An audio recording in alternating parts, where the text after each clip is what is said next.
Ladies and gentlemen, if we are recording, which I believe we are, gonna look at this one.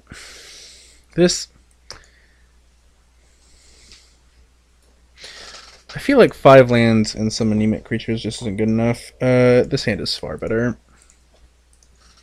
It's not a land, and it is a 4-drop, so we need to bottom that one. So, welcome to the final match. That's unfortunate.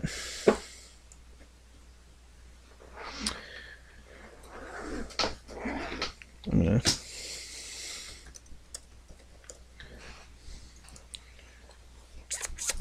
So, yeah, definitely... I'm gonna lead on this because they know. I don't know what I want to fetch up yet.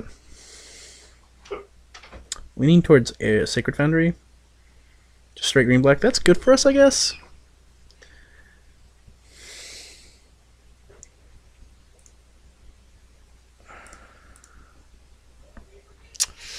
It's really good against us.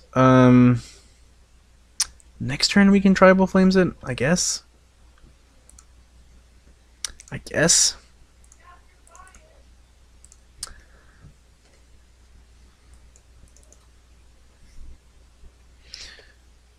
And this is where Wild Nacatl looks terrible. It's where our opponent has played a 2-mana creature that we have in our deck that they took from us, and we can't attack with this. Hopefully they just like play a Liliana or something and edict us. Well, this. That's my guess. So we had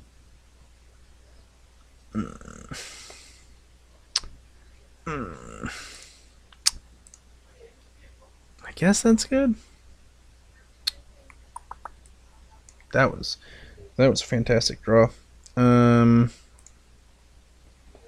So we have Tribal Flames for 4 here. I feel like this is a Goyf attack and hold up my Lightning Bolt turn. Maybe he'll play a Dark Confidant or something. We can use this on a Bloodbraid Elf. We just try and get him dead. This is Tribal Flames going to be 4, 5, 6, 7. We have them in an effective 8 here.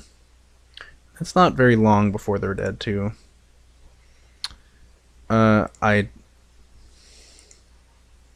I declined to block opponent.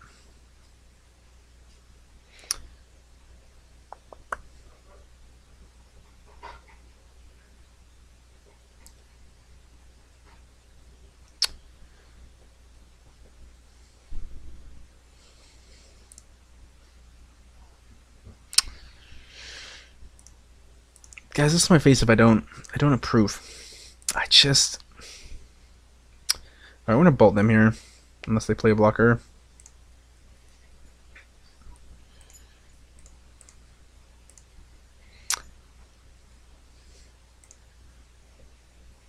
Are you still recording? Mm-hmm. Is audio on? Yeah. So Can you kill a Goyf? this is an attack with my Voice of Resurgance turn. And we're gonna see what you do. You know about this Tribal Flames, opponent. Do you remember about this Tribal Flames? Okay. So they're down to 10. Tribal Flames them down to 6. I'm gonna do that. Because Then a Bloodbraid Elf can be lethal. because Bloodbraid Elf can become lethal. We're not Only if you... We're not winning if they play like any real threat here or their own Bloodbraid Elf, which they didn't. We were forced to block regardless, so we're dead to a burn spell. So might as well get this Tribal Flames out of my hand for the chance we can generate a lethal turn here. This Tarfire,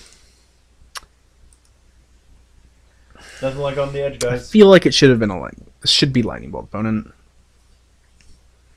Well, currently it would have been the same amount of damage to you.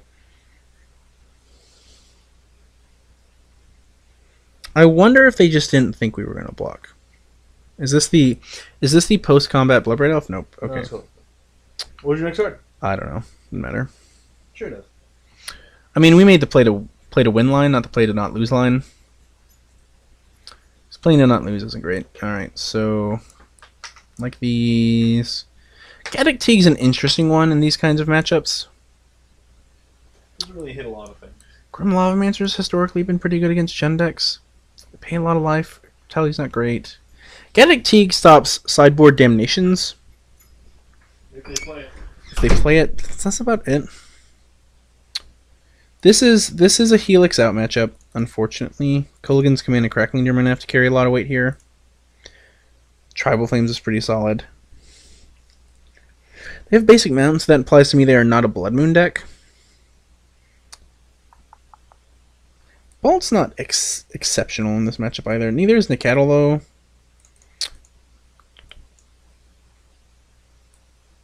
Nacatl better than Bolt. I feel like on the play it is. On the draw, maybe not. But on the play, I think we won it. This is probably one of our tougher matchups in the format, because they're basically our deck, but go a little bit bigger.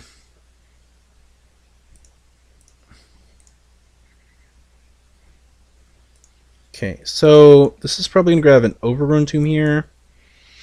Then this Wild Nacatl only attacks for 2 next turn.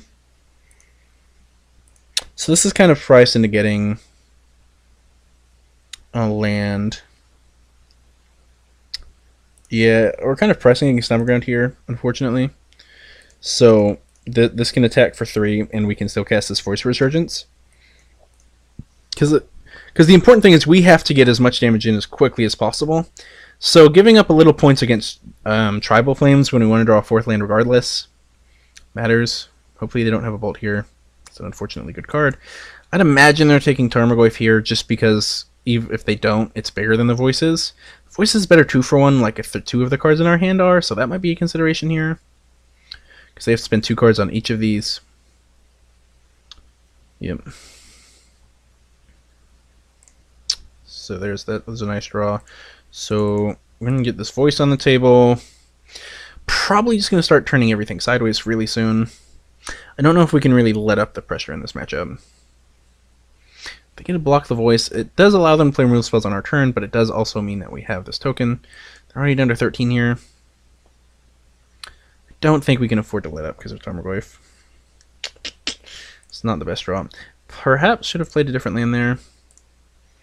So I'm assuming they're going to block this. Yeah, this is just worth it. So if they block the Voice, they're going to 10, and I have a token. It's going to be 3/3, and I'm going to have this Kitchen Finks. That's good for me. They don't. They're down to 11, and I'm down a creature, but we gotta get them dead at some point. We have 2 lands in hand, so waiting is not gonna go well. We are pretty hand disruption proof, so we got that going for us. Cast Grimflare, interesting. Now attacking's bad. Now attacking's fantastic. So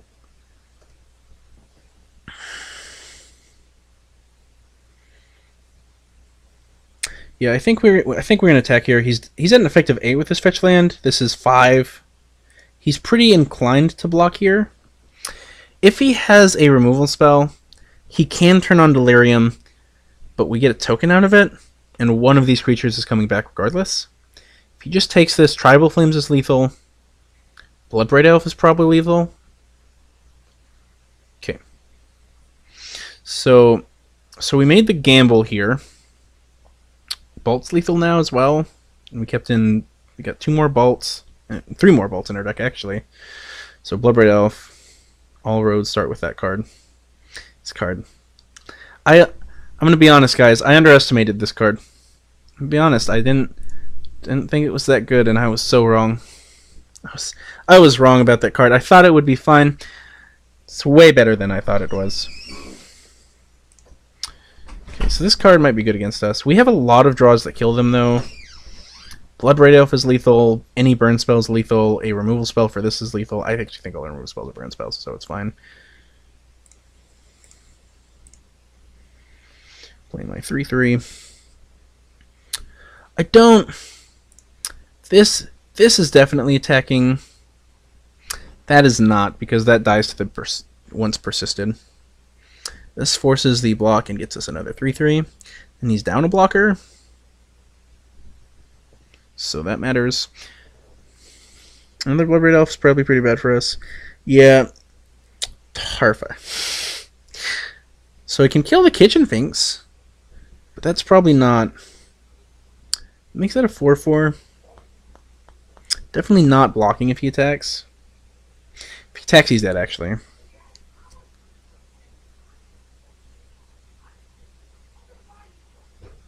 Yep. Can't attack, you're dead.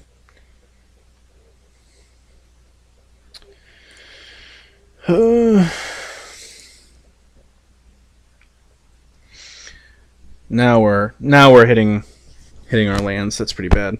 This is also a really bad matchup in general. Tarfire here it's looking fine. It would be far better as Lightning Bolt. I don't know if our opponent's playing 4 Lightning Bolts, but Tarfire just to grow Tarmogoyfs isn't really that great. Another Grim Flare is really bad for us. They just can... I would be inclined to buy back a Tarmogoyf here and just play the Tarmogoyf unless he has a removal spell.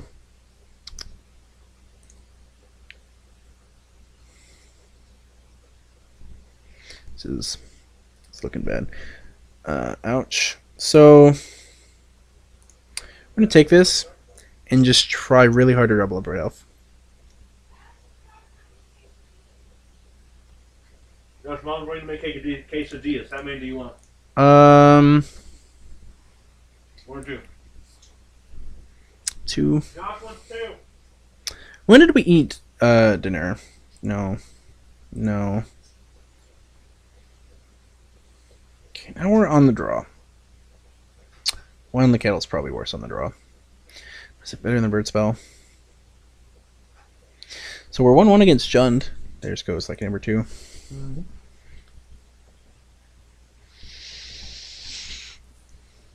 This deck is... I'm enjoying this deck a lot, guys. I don't know how many times I need to say that, but...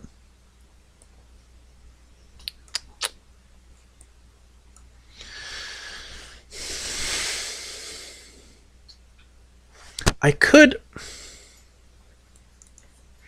could board in this Fiery Justice.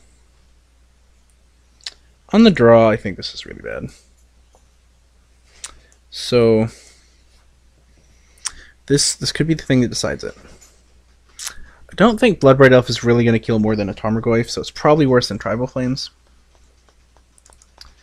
Is Bolt better than this Engineered Explosives? Probably not. Yeah, I'm going to ship it like this. The reason I'm boarding Grim Lavamancer is sure it can shrink Gargoyfs, but it can also mess with their Goyfs and pair with our Tarmogoyfs to kill theirs when it keeps ours alive, which matters. This functions as some extra reach. This hand is...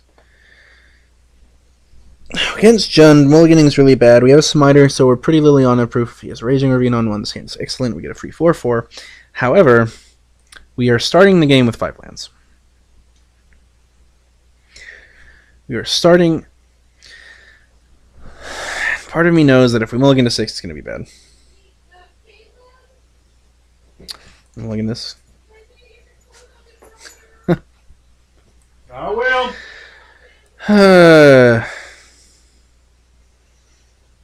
We're on the draw with this guy. I think this hand's fine. It's... Don't hand Disruption us on one opponent. Don't... Deal...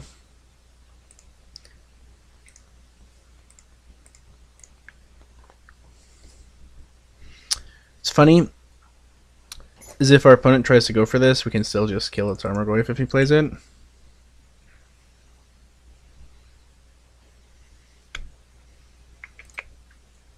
Yeah, we're definitely gonna play this. This isn't Relic. It doesn't matter what sequence it is. Can confirm if our opponent gets a shock lane here. We don't have to worry about Blood Moons. Hopefully, this Grim Lavamancer functions as the reach we need. If he gets a Liliana of the Last Hope, we're in a really bad spot here. Does she go up to 4? She goes up to 4, yeah. So we can Tribal Flames it down. Are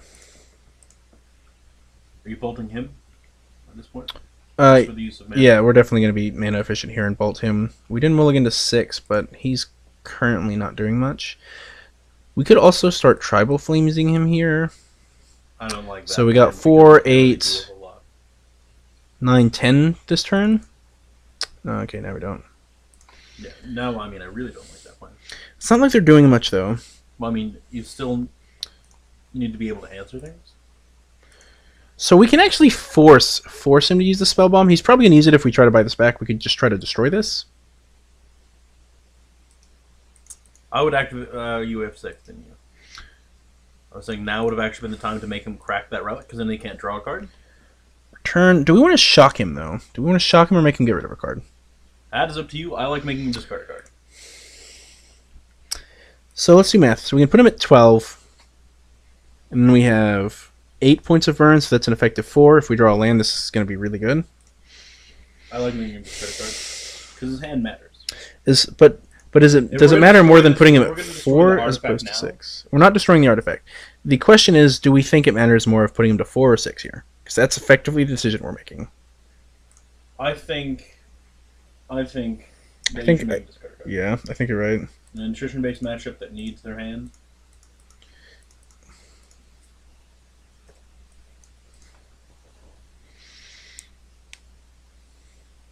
How gritty would it be if we were playing Bloodman in this deck? Probably pretty greedy, right? Our Nigh opponent tried to do that to us. He had a basic forest, and yep. So this matters because now he's down 2 cards essentially, because he doesn't get to draw a card off this, and he's not, and now he's going to be missing a card in his hand. And this is where I'm happy we're not playing Snapcaster Mage.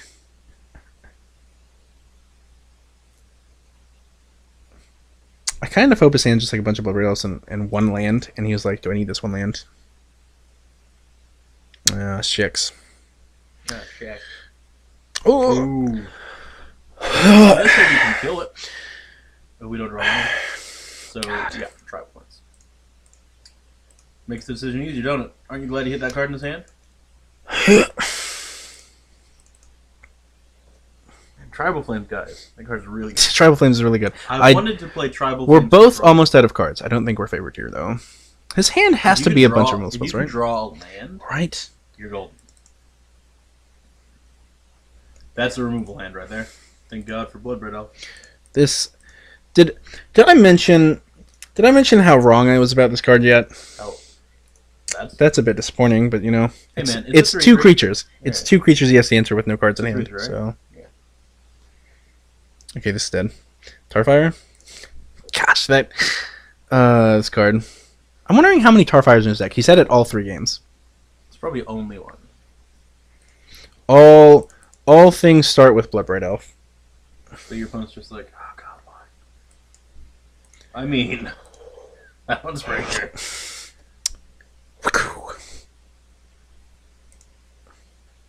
This is a 7/8. Wow. This is a 7/8. This is a 7/8. And this is why Loxodon Smiter is in our deck, though. I think we've only drawn it 1 game is for this matchup, but I think you attack first. Absolutely, I attack first. This is also for 5, just in case. Tarfire? Okay. What a shame. So I like playing the Tribal Flames no matter what, because play my 7/8. Unless you're sandbagging the land, right? Yeah, and I don't want this to get hand disruption spelled. That was about to say fetch first. So yeah, the reason fetch first here is so he can't fetch with this and thin a land out of his deck. Once again, statistically irrelevant, but sometimes the shuffling might matter. Also, putting him to 1 might matter, right? You might draw like some kind of derpy. You didn't. Oh my gosh! Lands. I thought I could have. For red mana. I could have swore I clicked on a blue land there. Just imagine, Josh, if you had been smarter. You smarter. Clicked the right card that I talked about clicking. Well, yeah. No, I'm Grim Player. The chump blocker. I mean, we're just casting this. He has to block it. He can't not block or he's dead. Another lightning bolt. He has no hand. Oh, really? Yeah. Golden. Like he needs a damnation here. Or Bloodbraid Elf into Bloodbraid Elf and remove spell. I approve, opponent. I approve, opponent. Staccato. Wow. I've drawn all the Wild Nacatls in my deck. GG, opponent. We 4-1'd. It was a friendly league, but we 4-1'd here. On Moto, I will promise you the competitiveness probably is not that much different between the leagues. It's just price. The price difference. What? And the prize difference. Oh, 4 treasure chest. I'm surprised here. Pleasantly surprised. So we'll go back to the deck here. Maybe. Oh, excuse me. Sorry. I don't actually remember when I started this. This was definitely not longer than 2 hours. So this deck was a blast. I'm not going to say this is the correct build of this deck, guys, but I definitely think from what we played, I think mono interactive mid-range decks, and we went 4-1, so we have that going for us. So this deck might be fine against interactive mid-range decks. John definitely was. It was close there. Definitely doesn't look like we're the most favored, but we have a lot of similar cards that overlap, and we have a lot of late game power and reach with all of these burn spells. Lightning Helix, this card was once very good. I think it's not as good as it used to be. This may be better served as a Boros Charm or some other creature of some kind. Scavenging Ooze, Tireless Tracker. I'm just trying to think. Tireless Tracker. I don't really think you're going to go with Tireless Tracker in the main deck. Regular Null. We're Critical Role fans, to anyone who doesn't understand that reference. In the sideboard, these relics should not have been relics. They should have been either Nihil Spell Bombs or some other form of graveyard interaction. Maybe Surgical Extraction or something. The relic was definitely kind of disappointing in the times we had it. The one matchup where we would have wanted it would have been against Mortar Pyromancer, and we definitely didn't want to crack it there. We had Tarmogoyfs, and they're very good against their Bolt deck. We had neither Reliquary in this deck. Maybe without Knights, then the Relic's fine, but I definitely think this should have been like a Nihil Spellbomb or some other form of graveyard interaction. More Scavenging Oozes, Surgical Extraction, something but Relic. Relic's just my go-to, and I just put it in there out of instinct. I definitely don't think it was the correct one. This deck seems fine against some of the combo decks, because you're pretty aggressive, you have a lot of reach. If you can't kill them before they combo you, then you're dead. Perhaps having something like Thalia in the sideboard, or something similar, though that's pretty nombo with your Bloodbraid Elf, which is why I didn't put him in the deck. Something like that might be better. Definitely a deck I think is a good start. I kind of wanted a 24th land. It's either like a Treetop Village or a Raging Ravine or something, but then I think you're entering the Gen territory. Maybe 23 lands is the right number, I'm not certain. There, it kind of went. We got flooded. We got flooded several games. One of your Lightning Helixes, and then we got screwed several games and ended mulligan due to land issues. Or 4 Geists. I definitely think as well, stick with a 4-color deck. Maybe have some sideboard cards of the other colors in your sideboard for specific matchups. Maybe like a Dispel or something. Some random blue cards, Bant Charm, some specific cards for very specific matchups. I don't think you want to go overreaching with your cards. I don't think you want to be, if you want to be playing Geist Saint Draft Snapcaster Mage, you're going for a slower, more mid-rangey version of the deck. This is definitely a far more aggressive deck, despite the fact that we neither Reliquary and Loxodon Smiter. Those cards can clean, like neither Reliquary and Geist Saint Draft can close out games pretty quickly equally, but neither Reliquary is a lot better against other creature decks, as we saw the game we had it in play and got to keep using it every turn. Geist of Saint Draft would have been terrible there. I think avoiding overreaching on especially in your main deck. I don't think you want to be doing like a lot of seeing Snapcaster Mages in this deck. I don't think that's very good. It's really bad with Bloodbraid Elf as well. So I think Bloodbraid Elf's just better than trying to play blue cards in the main deck anyway. Maybe in the sideboard over some of these. I'm not sold on all of these cards either. This is definitely not the correct sideboard, I think. Though it was fine for me and what I needed, it's cards I like. I'm certain there's a better sideboard than that, and I'm certain that someone out there who's a better Magic player than me can help you with that. But if you enjoyed these guys, please hit that like and subscribe button. I think that's all the kind of talk we're going to have on this. Maybe we can have a more in-depth breakdown if you guys really want it. And Quasali Number 2 doesn't knock my stand over that this is on. If you want to find us elsewhere, you can find us on Twitter at Pearsall's blog. You can find us here on YouTube. You can find us on Twitch. That's what I didn't put on earlier. Pearsall01, I believe. I haven't streamed in a long time, but occasionally we do. You can find them, email us, pearsallsblog@yahoo.com. I think I said that one already. You can find us on Twitter at pearsallsblog. You can find my old articles on cardconfidants.com. If you guys want to see a specific deck other than this, or some Legacy, as I do have some Legacy decks, then just let me know. We have several fair interactive mid-range decks here. Just kind of a brief view of those. So hopefully you enjoyed this, and we'll hopefully see you guys next time. If you didn't like what you saw today, let us know what we can improve on. And please be constructive for your criticism. If it's constructive, we will listen to it, and we will give it a shot and see what we can't do. And if we disagree with it, we'll be sure to have a discussion with you, and you may be able to sway us to your side. So, we'll see you guys next time, hopefully, and you guys have a great day, good night, or good evening, whatever time it is you happen to be seeing this.